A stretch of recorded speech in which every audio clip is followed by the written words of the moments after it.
Minifigures. I mean, everybody loves minifigures, and LEGO knows that we love minifigures too. That's why in 2022, LEGO produced some 900 brand new minifigures for us to purchase. But of course, not all minifigures are created equal, so let's take a look at the best ones released over the course of the past year.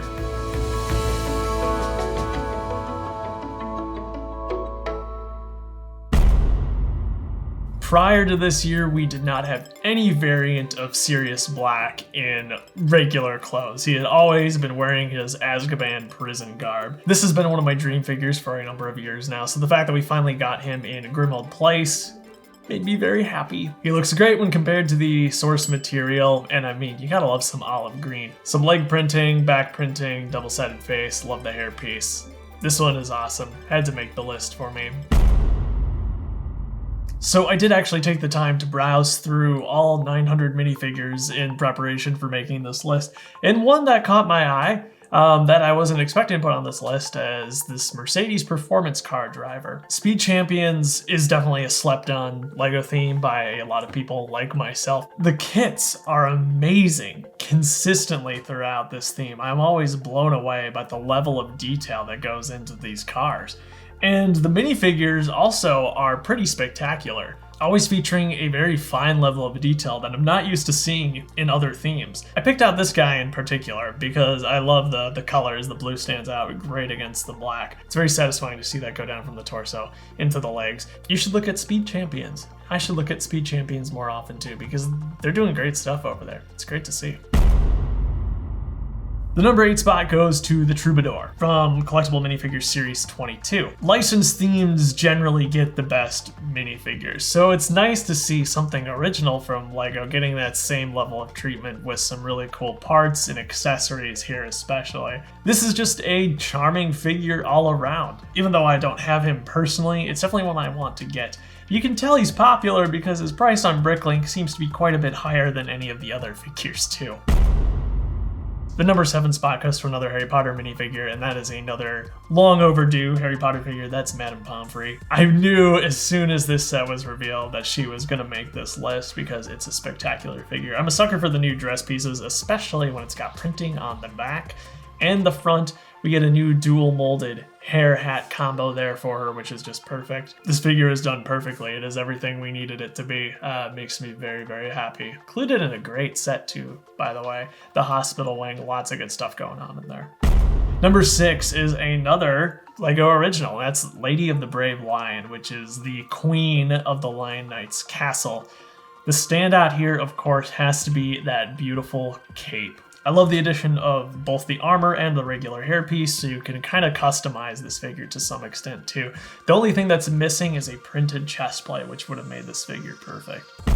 Number 5 is our first Star Wars character on this list, and that's TAUN. Even though I'm not the biggest Star Wars fan ever, I've definitely wanted a Kaminoan for quite some time, and they finally did it. Really, really great character with the special eyes, head mold, and again, that printed dress piece. You can't go wrong with that.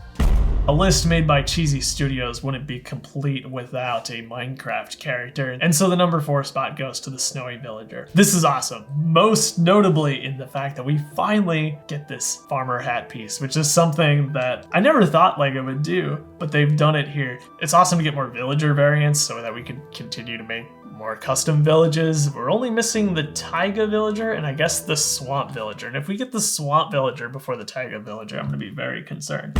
Number 3 is our last Harry Potter figure, I promise, and that is Madame Pince. This is a figure I was never expecting to get, and that's what makes it so awesome to actually get it. And much like Madame Pomfrey, they've done her to perfection too. This reminds me very much of Madame Sinestra, who was included with the Chamber of Secrets sets.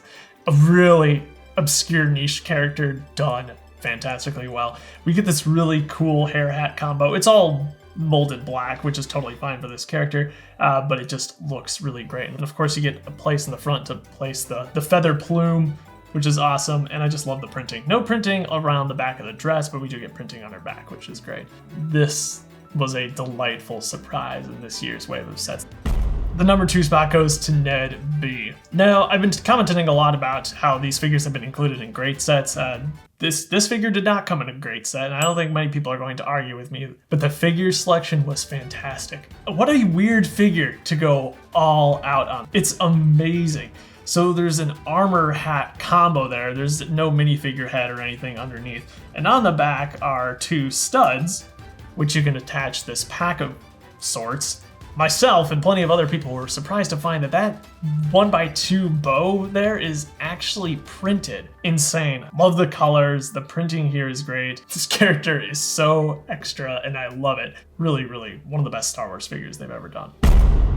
So we've seen some pretty epic minifigures so far, but honestly, they kind of pale in comparison to the number 1 spot, which is ALOY from Horizon Forbidden West Tallneck. Now this figure is really hard to get. She goes for about $40 on Bricklink, even though she comes in an $80 set that's currently available. So thankfully, one of my members, FSTV Nate, loaned this to me for this video. I'm very grateful for that because getting to see this figure in person is incredible. And it wouldn't be the same if you didn't get to see these close-up shots, because everything that can be done to make a minifigure more detailed is pretty much done to ALOY here.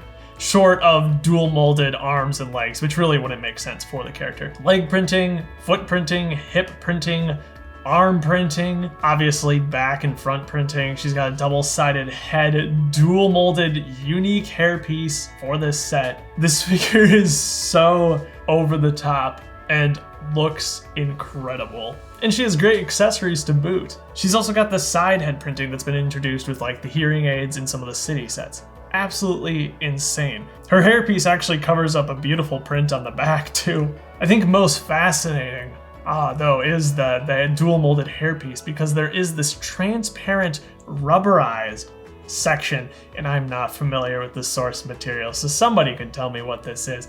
I don't care what it is. It looks awesome. And the fact that it's transparent, dual molded into a rubber unique hairpiece is so insane. This is a fantastic figure. And the fact that it came with a rather niche, rather obscure set that nobody was expecting makes it all the more fun and delightful. I mean, fans of Horizon absolutely have to love this character. Anyway, those were my favorite figures released in the past year. There are plenty of other amazing figures that just didn't make the list this year. But I'd love to know what you thought of this year's minifigure lineup and which ones were your favorites. Do let me know down below. Anyway, you have yourself a fantastic rest of 2022 or 2023, or just have a fantastic life. How about that? If you haven't already seen it, I have a top 10 sets video and a top 10 pieces video as well. Be sure to check those out. And until next time, catch you later.